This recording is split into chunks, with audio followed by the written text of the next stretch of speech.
Hi, my name is Adrian Yap. I'm the co-founder of MoneyMatch. What else? I used to work in banking for quite a long time prior to this. Hi there, my name is Naysan. I'm one of the co-founders of MoneyMatch. Before starting off MoneyMatch, I was a career banker for over a decade, working in both Kuala Lumpur, Singapore, and even Hong Kong in treasury and financial markets, until myself and Adrian decided to start up MoneyMatch together.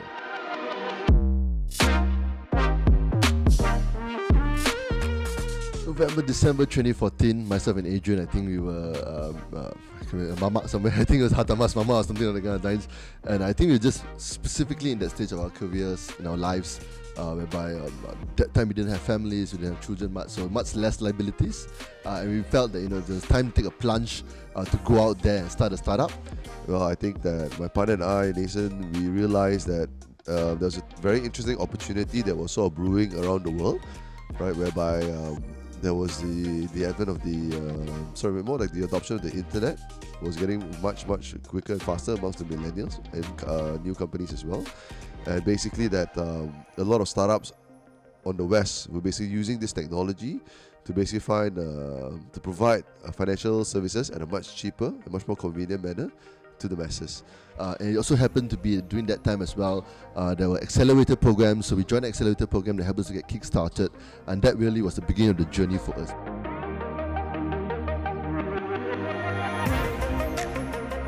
I think the major problem that we have was regulation in nature.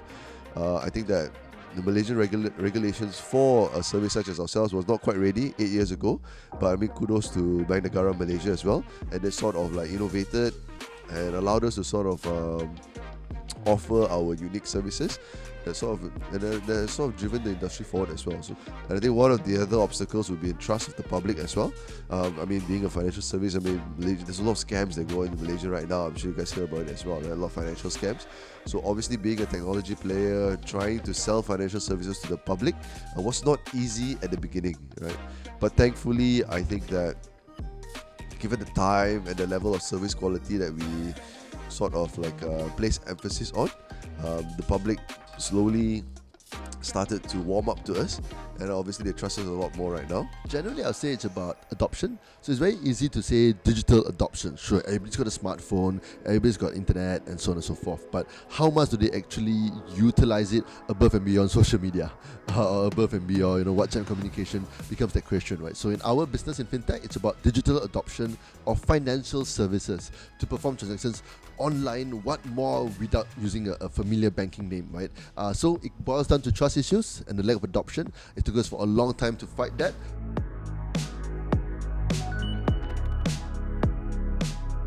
I haven't thought about it per se, but I think that maybe, I don't think I would turn back. I don't think I would do anything. I would basically do everything the same, because everything had to happen at the right timing for it to happen. Meaning, if you started earlier, you might have failed as well. Started later, just everything at the right timing. So I'm pretty happy with the way things turned out, and I wouldn't change anything. No big regrets, I guess, that I would have worked harder to get more along money or personal loans money to give out less equity. Obviously, it's very easy to see that now we've got 100 plus staff, we've got licenses here and there, we've got a nice business per se. But obviously back then you're struggling, you're asking for investors. But if I knew I was going to be this big, I think I would have taken more personal loans and along money as well to finance my business and give less out to the investors.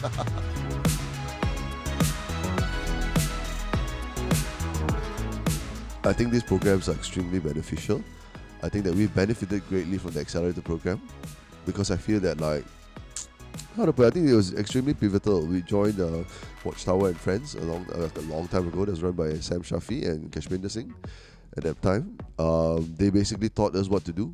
I mean, it's very easy to come up with an idea, but you don't really know how to. You needed to incorporate a company, get the administrative stuff up and running. And they basically gave us 50,000 ringgit to get all that stuff running as well, to reduce the risk and sort of give us a little bit more incentive to get started. So I think the accelerators, whilst it does accelerate, I'm sure, but I think it's basically more like the first push. Basically, there's the first push that will basically take you from being an idea to a proper organization.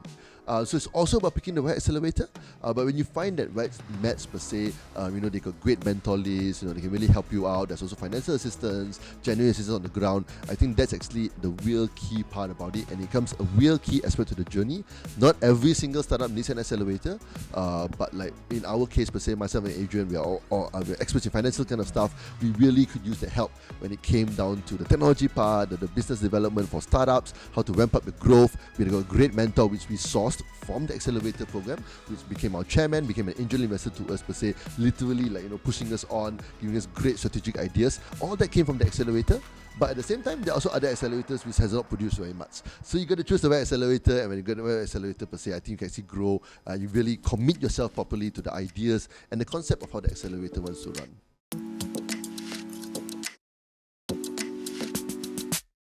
I think in the future, what we're going to see definitely a change in the way we consume financial products. That's for sure. What that change will be, I really have no idea. Will the banks be around? Yes, and maybe no. I have no idea as well. Right? Those are variables that we really don't know. But one thing I know for sure is that the way we consume financial products will be different, and it's going to happen. And we would like to think that we're in the driving seat in Malaysia to make that change happen. Basically, yeah. The pandemic has caused the digital adoption to be just even faster than it ever was before. So I think basically in the coming 5 to 10 years, we're actually going to see, I would say disruptive fintechs, people like ourselves, even Big Pay, all these kind of guys, touching your day-to-day lives, right? Every time you use a MoneyMatch, a Big Pay, or one of us per se, right, you know for a fact that you're taking away that flows of the business from the bank. So that's an example per se of the disruptive fintechs, and I think there'll be more and more of us in the coming months and years,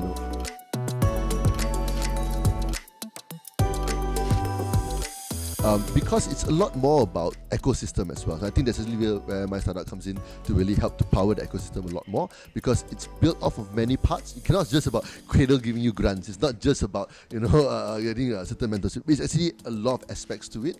A lot of assistance could be given to a lot of startups, whether it's in media building or communication improvement or so on and so forth as well. Right? So I think this is a great start as well. I think that the great and unique thing about startups is that you can sometimes have certain co-founders who are really good at what they do. They're building a business out of that, way better, way faster, way cheaper, for example. But that doesn't mean that they will be experts in every single thing, right?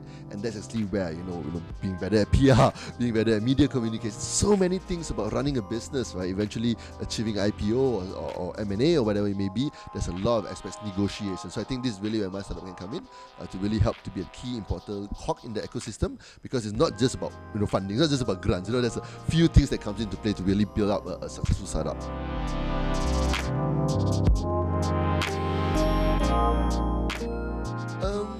To be very honest, I think the early part of the pandemic was a bit of a shifting point for us. It really made us made life very difficult at the start of it. We also had to cut down costs and not take out salaries and whatnot. But I think one of the key aspects about it is that when we saw the continued growth, when we saw even greater digital adoption, was when we knew very strongly that we can really expand and ramp this up, even across the region per se. So right now, post our digital banking win, our numbers have looked really, really strong month on month, quarter on quarter over the past year and a half. With that being said, we're raising additional funds, and with that, we're really going to spread out to even more corners of Southeast Asia. We've already won licenses in Hong Kong, Australia, and Brunei, soon to be going out to Singapore as well, and a couple other countries even in Southeast Asia. So it's really bringing out the brand of Malaysian Fintech, and we hope actually to make our country proud by actually bringing ourselves, our brand of Fintech, our solutions, proving that you actually can have global world-class Fintech solutions developed 100% by Malaysians.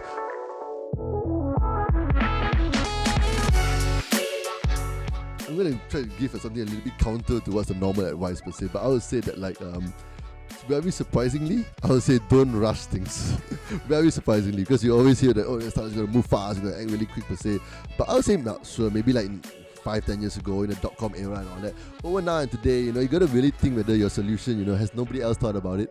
Really thinking about the market scale. Are you doing something that can really make, hundreds of millions, a billion ringgit business, $1 billion business eventually? What's the true scale? If you think of a great idea, there's a reason usually why a larger business has not done it. I got to think about that per se. And also it even goes down to the origin as well. Don't rush things even when thinking about your co-founding team. I know many great businesses, startups who say die because of the co-founders arguing or fighting over equity at some time per se. It's also a key part as well. It also goes into don't rush things as well. Talk things through as well. Have your agreements and know where it's getting into. Even if you one day become M&A versus IPO per se, you want to be a solid business foundation, having hundreds of people per se, making tens of millions in revenue. So you got to think things through thoroughly at the start, so you really don't make any mistakes. Your equity agreements, so on and so forth about it. Yeah, so I think find a problem that's big enough that's worth solving as well, because whatever you do, it's going to take up a lot of your time. So I think that you should think big and try to solve big problems, so that when you spend the time, when you succeed, it becomes worthwhile.